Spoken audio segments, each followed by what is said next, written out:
बिस्मिल्लाहिर्रहमानिर्रहीम अस्सलाम वालेकुम। Welcome to Yaz talks.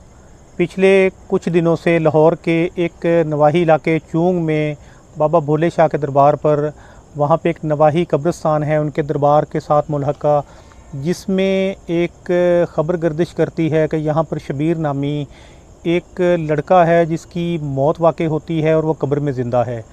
काफ़ी दिन तक तो उसकी कब्र से नीचे से आवाज़ें आती रहीं। किसी ने कहा कि सरिया अंदर डाला, उसने अंदर खींच लिया। किसी ने कहा अंदर से बचाओ बचाओ की आवाज़ें आ रही हैं।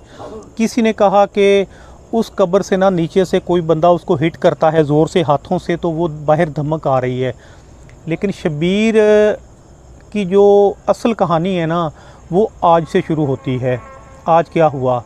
आज सुबह से ये जो हमारे साथ भाई मौजूद हैं, ये पहले दिन से उनकी कब्र पे जा रहे हैं।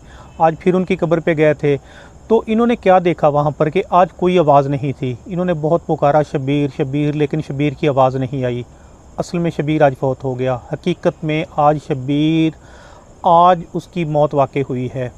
तो आइए इनसे बात करते हैं। जी अस्सलाम वालेकुम। वालेकुम सलाम।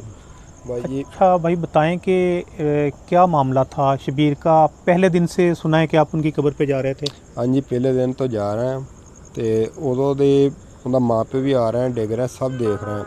अज 8 दिन हो गए ने कबर नूं तो उदों दी आवाज़ें आ रही है, ठुक ठुक की आवाज़ आ रही है।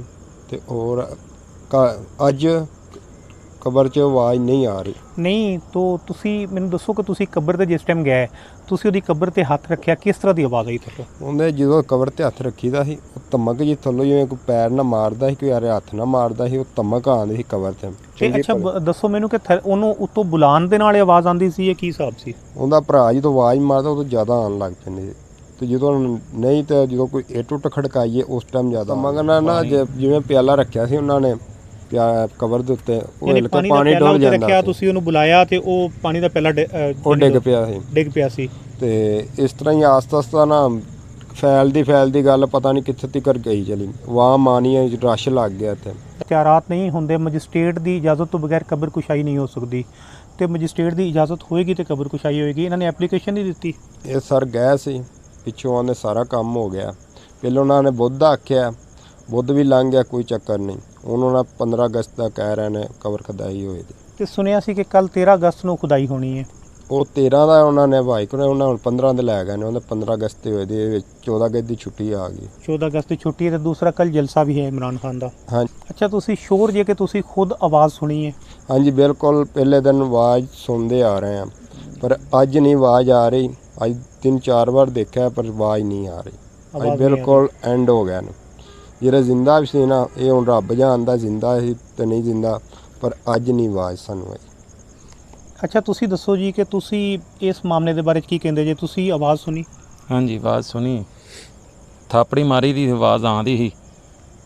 ਜੇ ਅਗਰ ਥਾਪੜੀ ਵੈਸੇ ਹੱਥ ਰੱਖੀਏ ਫਿਰ ਆਵਾਜ਼ ਨਹੀਂ ਆਉਂਦੀ ਸੀ। ਬਸ ਇਹ ਹੈਗਾ ਵੀ ਆਵਾਜ਼ ਸੁਣੀ ਜ਼ਰੂਰ। ਆਵਾਜ਼ ਤੁਸੀਂ ਸੁਣੀ ਹੈ। ਤੇ ਜਿਹੜਾ ਮਾਮਲਾ ਹੈ ਕਿ ਅੱਜ ਆਵਾਜ਼ ਨਹੀਂ ਆ ਰਹੀ, ਇਹਦੇ ਬਾਰੇ ਇਹਦੇ ਬਸ ਅੱਜ ਸ਼ਾਮ ਦੇ ਟਾਈਮ ਤੱਕ ਨਾ, ਉਸ ਤੋਂ ਪਹਿਲੇ ਆਵਾਜ਼ ਖਤਮ ਹੋ ਗਈ। ਸ਼ਾਮ ਤੋਂ ਬਾਅਦ ਆਵਾਜ਼ ਖਤਮ ਹੋ ਗਈ।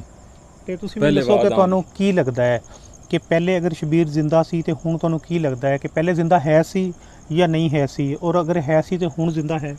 ਨਹੀਂ ਜੀ, ਹੁਣ ਨਹੀਂ ਜ਼ਿੰਦਾ ਹੈਗਾ। ਪਹਿਲੇ ਜ਼ਿੰਦਾ ਸੀ? ਪਹਿਲੇ ਜ਼ਿੰਦਾ ਸੀ ਕਿਉਂਕਿ ਆਵਾਜ਼ਾਂ ਬਹੁਤ ਆਉਂਦੀਆਂ ਸੀ। ਹੁਣ ਨਹੀਂ ਜ਼ਿੰਦਾ ਹੈਗਾ, ਹੁਣ ਮਰ ਚੁੱਕਿਆ। ਹਾਂ।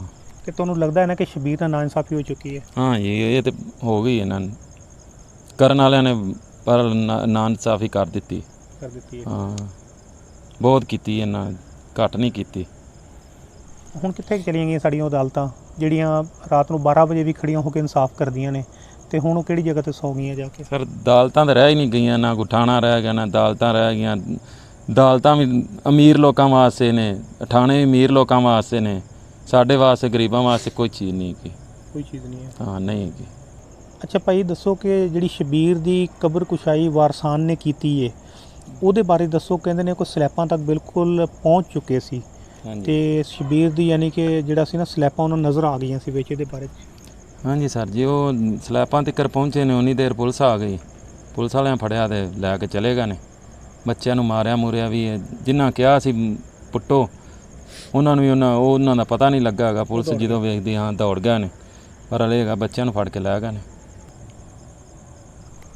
नाज़रीन, ये एक सच्ची बात थी कि पुलिस, थाने, कचहरी, कानून, अदालतें ये सब अमीर लोगों के लिए हैं, गरीब बंदे के लिए कुछ भी नहीं है।